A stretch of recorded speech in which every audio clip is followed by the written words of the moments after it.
Hello YouTube, and welcome to my first video on how to download and configure and install D2NT, the bot that you can use for a variety of different things. This is going to be a pretty in-depth guide as far as character customization goes, but it's going to be a little bit lacking as far as item customization goes, so just bear with me on this one. I'll hopefully get a video up soon on how to really choose what you want your bot to pick up and what you don't want it to pick up and what you want it to sell. But just like I said, bear with me on this one. This setup that I'm going to give you it's pretty good, so here goes. The first thing that you're going to want to do is go ahead and download the bot, just like I've shown here. The link to this is in the description of the video. Go ahead and save the file. It shouldn't take too long to download. Once that's done, open it up and extract all files. You're going to want to navigate to the folder that I've shown in the video and change the name of the file that I have indicated there to your character's name as it appears on battle.net, and this is case sensitive, remember, so you have to make it exactly how it appears. Don't forget the underscore either. This guide is more for the paladins out there, the Hammerdins, your typical MF Hammerdin that you see all the time. So you sorceress lovers, just please bear with me. Eventually we'll get a video up on how to do sorceresses, but the paladins are really my priority right now. But maybe based on what you learn in this video can help you basically figure it out on your own. Maybe you can go and configure your sorceress by yourself. Okay, so you're in nt config underscore paladin underscore your character's name. What you're going to see here is probably going to be pretty confusing to you at first, but after a little while you'll be able to do this stuff by yourself.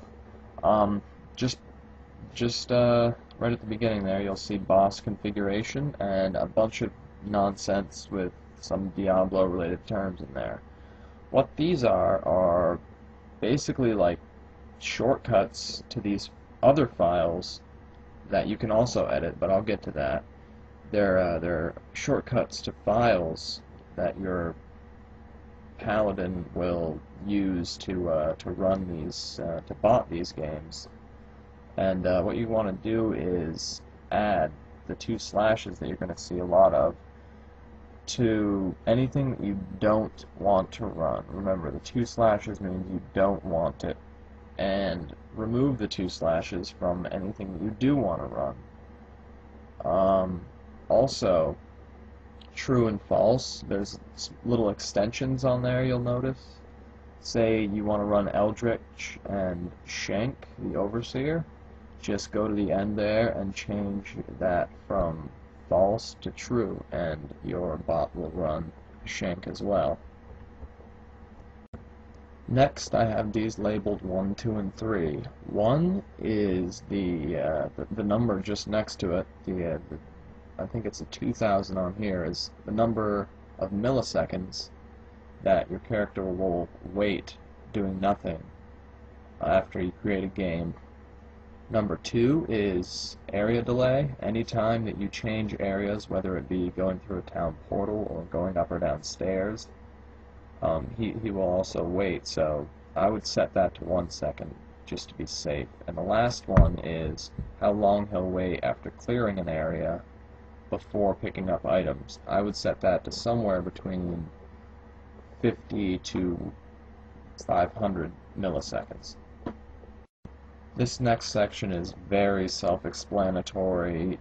Just please save me the trouble and read it for yourself and try and figure it out before commenting on this video or sending me a private message. It's really, really simple. A lot of people have tried bots before and ran into the problem where their bot will end up selling all of their items or dropping them on the ground, and it's really related to these values that are shown on the screen here. The 2 that's got a bunch of arrows pointing to it is the number of free columns that your character will try to maintain at all times, meaning if he does not have 8 squares of free space available that he could put Herald of Zakarum into, or some other 2x8 item, if he doesn't have the ability to do that, then he'll go to town and sell, or identify and sell, or identify and stash items until he has those 8 free blocks. So please set this to 2, any higher or lower, and he'll start messing with your stuff. The 0 and 1s, no, that's not binary code. Just read the sentence next to it. They do a pretty damn good job of explaining it. Again, a very good job of explaining. Just read this paragraph. They explain it very well. This next section I'm going to make a whole different video about, but all you're basically going to want to do is put slashes in front of all of those things that I put X's through, all of the things that either say extreme or advanced or whatever in them, and don't put slashes in front of the things that say normal. If you're kind of rich, you might think about putting slashes in front of the set piece right there, the little one that I have slashes through, just because when you're MFing hell, set items really aren't even worth it to you for the most part. So just use your judgment and do what you think you need to do. Basically what these are huge preset lists of requirements for items that basically determine whether or not your MFer or your bot is going to keep them. And normal is really the best setting. I've tried other ones and he'll end up selling like really valuable things, so just don't even go there. Just please trust me and go with normal for this one. And lastly, the little circled number there is your picket radius. It's basically just how far away he'll go to get an item. I would set it to no more than 50 just to be safe.